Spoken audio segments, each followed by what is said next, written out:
Nul n'ignore que la malaria reste encore un adversaire de taille. Nonobstant la présence de Covid-19, la malaria ravage de nombreux ménages et l'Ituri est actuellement considéré comme un des foyers de la malaria. Néanmoins, l'éradication de cette pandémie reste au centre de préoccupation du gouvernement. Cependant, en partenariat avec le ministère de la Santé, Sanru commence une campagne de distribution gratuite de moustiquaires imprégnés dans chaque ménage. Elle fera du porte-à-porte pendant une période bien déterminée pour la distribution.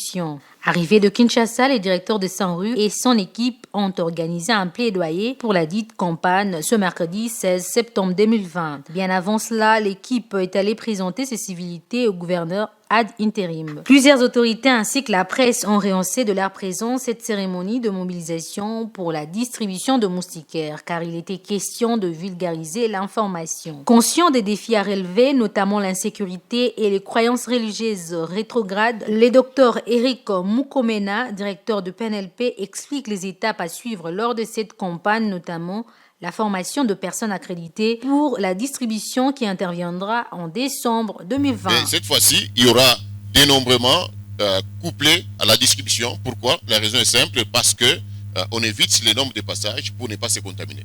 Si vous exposez des gens 2 ou 3 fois au même endroit, le risque de se contaminer ou bien de contaminer l'autre est élevé. Donc c'est ça que nous avons choisi comme stratégie par rapport à cette fois-ci. Quand on a distribué ou quand on a dénombré, on sélectionne 5% des ménages pour donc vérifier l'information qu'on a trouvée. Peut-être que les ménages n'ont pas eu de jetons, au cas où on distribuait les jetons. Peut-être que les ménages n'ont pas eu de moustiquaires imprégnés. Si ces chiffres étaient un peu élevés, nous avons des seuils. On peut dire que non, on refait ou bien on repasse par là pour corriger des incohérences trouvées. Quelles seront vos stratégies par rapport à la distribution? Parce que c'est bien dit, distribution gratuite et massive, si je ne me trompe pas. Mais souvent, au lieu que les moustiquaires puissent atteindre les bénéficiaires, mais souvent, nous constatons qu'il y a des restes de moustiquaires qu'on vend même dans des boutiques, au marché, et voire même au niveau des lacs, ça contribue pour des pêches. Quel sera le mécanisme ou bien les stratégies que vous allez adopter pour ainsi un peu de mettre fin à des actes pareils? Merci. Les mots-clés, c'est vraiment la responsabilité de la province pour la suite des activités. Et la plupart des questions que vous avez posées, ça serait peut-être à nous de vous poser ces questions-là. Maintenant que vous avez entre vos mains cette activité, quelles sont les stratégies que vous mettez en place pour qu'il n'y ait pas de vol, pour qu'il n'y ait pas de détournement, pour que chacun puisse avoir la moustiquaire? En fait, c'est à nous. C'est vous qui connaissez mieux la province. Le directeur l'a dit, nous n'avons aucune prétention de dire qu'on fera à votre place.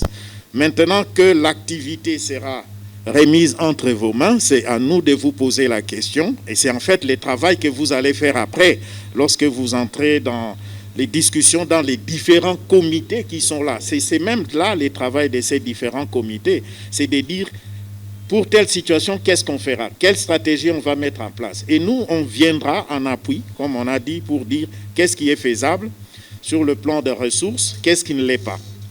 Donc, c'est vraiment votre responsabilité pour la suite. S'en est suivi du docteur Christian Luzombe, vice-président du CCM, qui demande l'implication du gouvernement et tous les services de renseignement afin de prévenir tout détournement lors du processus. Votre implication dans le suivi de la mise en œuvre de la campagne, notamment en assurant le suivi de l'arrivée effective des quantités annoncées de moustiquaires dans les zones de santé, la formation des acteurs et la réception de ces moustiquaires par les ménages à travers les élus de chaque territoire.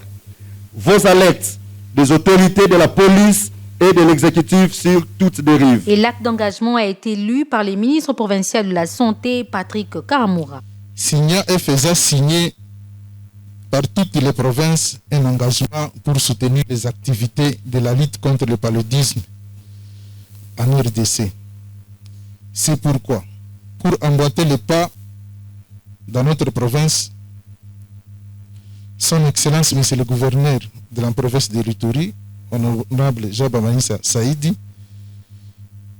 invite toutes les autorités politico-administratives, les honorables députés, les hommes de bonne volonté, chacune à ce qui la concerne, à s'impliquer et s'approprier les activités de la lutte contre le paludisme, chacune dans son milieu respectif pour l'intérêt ultime de la population itourienne. Votre contribution financière, matérielle, morale sont les bienvenus pour combler les gaps de la communication lors de cette campagne. Nous vous remercions. Représentant les gouverneurs de province, le gouverneur ad interim salue les efforts consentis par le chef de l'État pour lutter contre la malaria en plus du coronavirus. Protégeons-nous en dormant sous une moustiquaire imprégnée d'insecticides afin d'éviter la malaria.